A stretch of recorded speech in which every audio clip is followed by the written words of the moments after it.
الحمد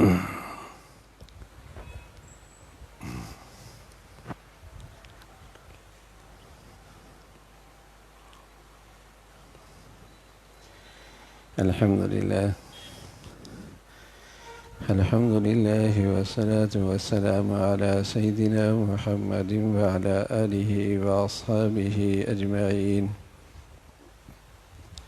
أما بعد فأعوذ بالله من الشيطان الرجيم. بسم الله الرحمن الرحيم. وذكر فإن الذكرى تنفع المؤمنين. صدق الله العظيم. اللهم صل على سيدنا محمد وعلى آل سيدنا محمد وبارك وسلم. اللهم صل على سيدنا محمد النبي الأمي وعلى آله وأصحابه وسلم. میرے معزز مسلمان بزرگوں، عزیز بھائیوں، اہل اسلام، امت اسلامیہ عید الاضحیٰ کے موقع پہ اسلام کی دو عظیم الشان عبادتیں ادا کرتی ہے، ایک قربانی اور دوسرا حج۔ قربانی سے اللہ سے عہد کرتی ہے کہ اللہ تیری خاطر ہر چیز قربان۔ قربانی سے مسلمان اس عہد کو زندہ کرتے ہیں، تجدید عہد کرتے ہیں جو انہوں نے لا الہ الا اللہ محمد الرسول اللہ اس کلمے کے ذریعے اللہ سے عہد کیا ہوتا ہے کہ اللہ تیری خاطر ہر چیز قربان، تیرے حکم کے سامنے سر خم تسلیم، تیرے حکم کے سامنے سر خم تسلیم۔ قربانی کے ذریعے اسی عہد کی تجدید، اسی عہد کی تازگی مسلمان اس قربانی سے اسی سبق کو پھر یاد کرتا ہے کہ اللہ تیری خاطر ہر چیز قربان، تیرے حکم کے سامنے سر خم تسلیم، تیرا حکم ہے۔ اس کی بنیاد حضرت اسماعیل کے قربانی سے پڑی تو اللہ کے حکم اس کے سامنے باپ اور بیٹا دونوں ہی سر خم تسلیم کرتے، تو یہ اسی کا تسلسل ہے، قربانی اسی کا تسلسل ہے، اسی عہد کی تجدید ہے، اسی سبق کی تازگی ہے۔ اللہ کرے ہم سب کو اس عہد کی برکتیں نصیب ہوں اور ہم اپنی پوری زندگی میں اس عہد کو وفا کرنے والے نظر آئیں۔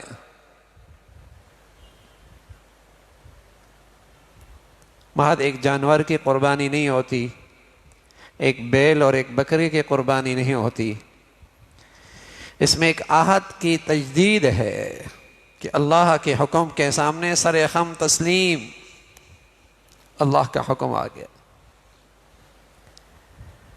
دوسری طرف عظیم الشان عبادت قربانی اسلامی مساوات کا ایک عظیم الشان مظاہرہ اس عبادت میں نظر آتا ہے کہ وہاں بادشاہ سے لے کر ایک غریب اور مسکین تک دو کپڑوں میں نظر آتے اور سبھی ایک وادی اور میدان میں اکٹھے نظر آتے ہیں۔ باقی تمام تشخصات مٹ جاتے ہیں، ایک ہی تشخص ہے کہ یہ حاجی ہے اور اللہ کا حکم پورا کرنے کے لیے آیا ہے۔ میدان منا،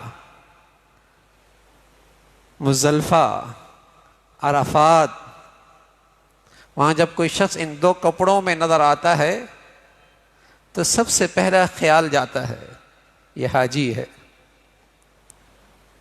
کس ملک کا ہے، کس زبان کا ہے، کس رنگ کا ہے، اس کا عہدہ کیا ہے، اس کا منصب کیا ہے. ان میں سے کوئی تشخص نظر نہیں آتا. تشخص حاجی ہے، یہ اللہ کا حکم پورا کرنے کے لیے آیا ہے اور یہ اللہ کا حکم پورا کر رہا ہے.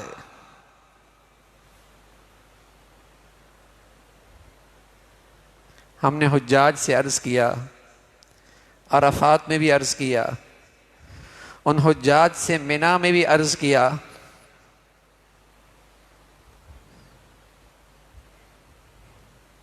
کہ جو اللہ نے تمہیں یہ احرام دیا ہے، یہ تمہیں احرام اسلام کے احرام کے صدقے ملا ہے. یہ جو تم نے احرام پہنا ہوا ہے، میقات سے پہنا ہے، اور پھر تم نے لبیک کہہ کر اس کی نیت کی ہے اور اس کی تم پر پابندیاں عائد ہو گئیں، یہ سب تمہیں اسلام کے احرام کے بدولت ملا، اس لیے کہ تم نے اسلام کا احرام پہنا تھا اور اس کا میقات تھا جب تم بالغ ہوئے تھے، اور اس کا تلبیہ تھا لا الہ الا اللہ محمد الرسول اللہ. اسلام کے اس احرام کے بدولت تمہیں آج یہ حج کا احرام ملا ہے. تو جس طرح تم آج حج کے اس احرام میں لاکھوں میں نظر آتے ہو کہ تم کون ہو؟ صرف حاجی ہو. اللہ کرے اس حج کے احرام کے بدولت تمہارے اسلام کے احرام میں بھی ایسی تازگی آئے کہ تم دنیا کے کسی خطے میں ہو تو نظر آئے یہ محمدی ہے، یہ نظر آئے یہ محمدی ہے. لاکھوں کروڑوں میں تم اپنے اسلام کے احرام کے بدولت پہچانے جاؤ، باقی تمہارا سارا تعارف اس کے بعد ہو کہ تم کس ملک کے ہو، کس زبان کے ہو، کس رنگ کے ہو، کس قوم کے ہو، کس عہدے پہ ہو، کس منصب پہ ہو. سب سے پہلے تمہارا تعارف ہو کہ تم مسلمان ہو. اننی من المسلمین، مجھے اس پہ فخر ہے کہ میں مسلمان ہوں. تمہاری یہ دنیا میں پہچان بن جائے، جیسے آج منا اور عرفات میں تمہاری حاجی ہونے کی پہچان، یہ دو چادریں ہیں. ہم نے منا میں بھی عرض کیا، عرفات میں بھی عرض کیا کہ اس حج کے احرام کی قبولیت، اس حج کے احرام کی قبولیت کیا ہے؟ اس حج کے احرام کی قبولیت یہی ہے کہ تمہارے اسلام کے احرام میں تازگی آ جائے، تمہارے اسلام کے احرام میں تازگی آ جائے. جیسے تم حج کے احرام میں اس احرام کی پابندیوں کا خیال رکھتے ہو، بال نہ گر جائے، کہیں خوشبو نہ لگ جائے، کہیں کچھ اور اس احرام کے خلاف غلطی نہ ہو جائے، پوری احتیاط کرتے ہو اور پھر بھی ہو جاتی ہے، پھر بھی احرام ہو تو تمہارا حج قبول ہو گیا، تمہارا یہ حج کا احرام بڑھیا ہو گیا. اس کی نشانی یہی ہے کہ تمہیں اسلام کے احرام کی بھی یہی فکر ہو کہ کہیں اسلام کے احرام کے خلاف نہ ہو جائے، کہیں تمہاری مسلمانی کے خلاف کوئی کام نہ ہو جائے، کیونکہ اسلام کے ذریعے تم نے احرام باندھا ہے، اللہ سے عہد کیا ہے. تم ایک میقات سے گزرے ہو، تم نے لا الہ الا اللہ کا تلبیہ پڑھا ہے، تمہیں اس کی فکر ہو. لیکن عموماً میرے عزیزو، مسلمان آج اسلام کے اس احرام کو پامال کر رہے ہیں، اور اس کی ایک بڑی وجہ ہے، بڑی وجہ ہے. حاجی حج کے احرام میں ہوتا ہے، لیکن ساتھ ساتھ ایک ماحول میں بھی ہوتا ہے، اس ماحول کا بڑا اثر، اس ماحول کا بڑا اثر ہے. میں حیران ہوتا ہوں، یہ حاجی جنت ریاض الجنہ جہاں جانا بڑی ثواب کی بات ہے، لیکن فرض تو نہیں، واجب بھی نہیں، ثواب بڑا ہے. لیکن اس ثواب کی خاطر یہ حاجی گھنٹوں انتظار کرتا ہے، ہفتوں پہلے اس کا اہتمام کرتا ہے. کسی طرح ریاض الجنہ میں حاضری ہو جائے، فرض نہیں ہے، واجب نہیں ہے، لیکن اس ثواب کو حاصل کرنے کے لیے کتنا اہتمام کر رہا ہوتا ہے. مینا میں حاضری فرض نہیں ہے، واجب نہیں ہے. اس میدان میں 5 نمازوں کا پڑھنا بڑے اجر و ثواب کی بات ہے، لیکن حاجی کس اہتمام کے ساتھ اس میدان میں حاضر ہوتا ہے، اور کتنے اہتمام کے ساتھ وہاں رات اور دن گزار رہا ہوتا ہے.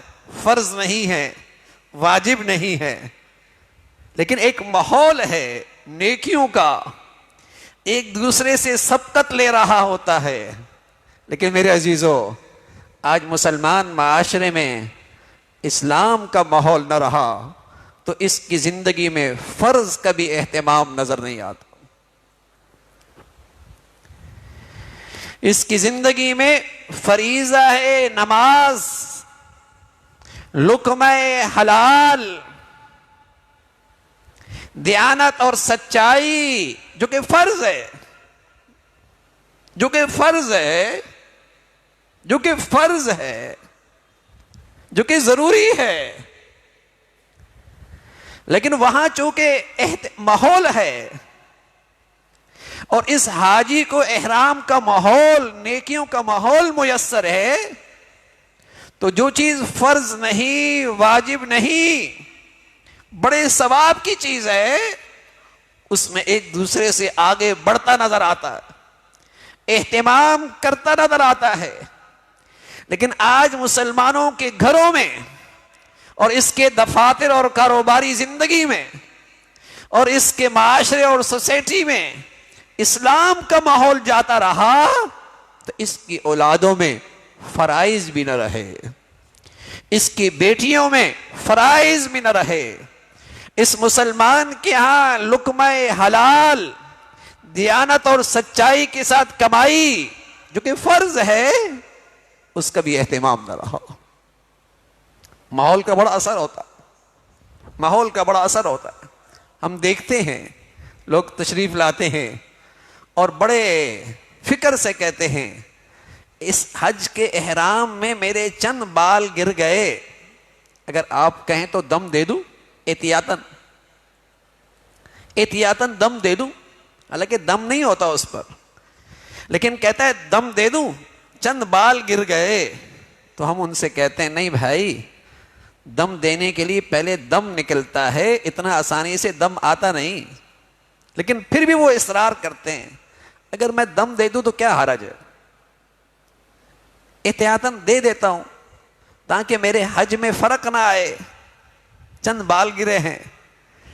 ہاں میرے عزیزو، چونکہ وہاں ماحول ہے نا، حج کے احرام کا ماحول ہے، پابندیوں کا ماحول ہے، اسلام کا ماحول نہ رہا، اتنے بڑے بڑے گناہ کرتا ہے لیکن کبھی نہیں آتا. حضرت توبہ کا طریقہ کیا ہے؟ سچی ندامت کا طریقہ کیا ہے؟ اللہ سے سچی معافی مانگنے کا انداز کیا ہے؟ کیا شرائط ہیں کہ اس گندگی پر میری زندگی کی توبہ کا دم ہو جائے؟ نہیں آتا، بلکہ اصرار کرتا ہے گناہ پر.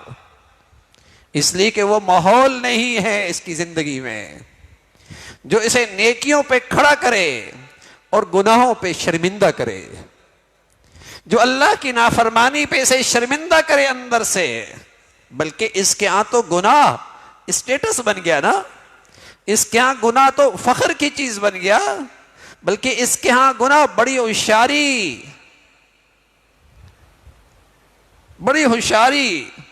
پڑھا لکھا۔ کیا مطلب پڑھا لکھا؟ یعنی بے حیائی میں بہت آگے، یعنی اس گناہ کو اپنی ترقی کا نشان، یہ ترقی پسند مسلمان۔ کیا مطلب؟ اس کی بیٹیاں بہنیں شرم و حیا سے معروم۔ یہ ترقی پسند مسلمان جس کے گھر سے شرم و حیا کا جنازہ، نیکی کا ماحول نہ رہا تو گناہوں پہ شرمندگی نہ رہی۔ وہاں حج کے احرام میں حج کا ماحول ہے، نیکیوں کا ماحول ہے، احرام کا ماحول ہے، تو مسلمان احتیاطاً بھی دم دے دیتا ہے۔ اور میں عرض کر رہا ہوں نفلی عبادت کے لیے کوئی عمل ثواب کا ہے، فرض نہیں ہے، واجب نہیں ہے، میلوں ہاں میل سفر کر رہا ہوتا ہے۔ ہم نے جب دیکھا تو ہم نے عید کے دن وہاں 17 کلومیٹر سفر کیا، تقریباً 26,000 قدم۔ تو وہاں نیکیوں کا ایسا ماحول ہے کہ آدمی ایک ایک نیکی کے لیے میلوں چلتا ہے، اور یہاں فجر کی نماز کے لیے جو کہ فرض ہے، چند منٹ کے لیے چلنا اور اللہ کے گھر میں آنا اس کے لیے مشکل ہے، دفتر سے اٹھ کر مسجد میں آنا اس کے لیے مشکل ہے، ماحول نہیں ہے۔ اس لیے اللہ تعالیٰ نے اہل ایمان سے کہا کونوا مع الصادقین، ایمان والو اپنا ایمان بچانا ہے، اپنی اسلام کی زندگی بچانی ہے تو نیک لوگوں کے ساتھ رہو، نیک لوگوں کے ساتھ اپنے بچوں کو رکھو، اپنے بچیوں کو نیکیوں کا ماحول دو، اپنے گھر والوں کو اللہ والوں کے ساتھ قریب کرو۔ کونوا مع الصادقین، جن کا کردار، جن کا عقیدہ، جن کا نظریہ، جن کی زندگی سچائی پر ہے، سچوں کے ساتھ رہو گے، نیکی اپنانا آسان، غلطی پھر بھی ہوگی، گناہ پھر بھی ہو جائے گا، پوری احتیاط کے باوجود اللہ کا حکم ٹوٹ جائے گا، لیکن تمہیں وہ نیکی کا ماحول اندر سے شرمندہ کر دے گا،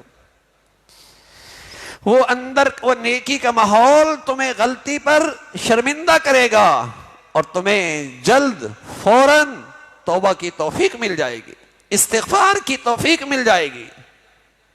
تو میرے عزیزو، عظیم الشان عبادتیں ہیں، قربانی کی عبادت، اللہ سے تجدید عہد، اللہ پوری زندگی میں تیرے حکم کے سامنے سر خم تسلیم، حج کی عظیم عبادت جس کا شاندار مظاہرہ عرفات کے میدان میں سب ایک کپڑے میں، ایک جیسے کپڑے میں، 2 چادریں سب نے، ایک خاص وردی میں،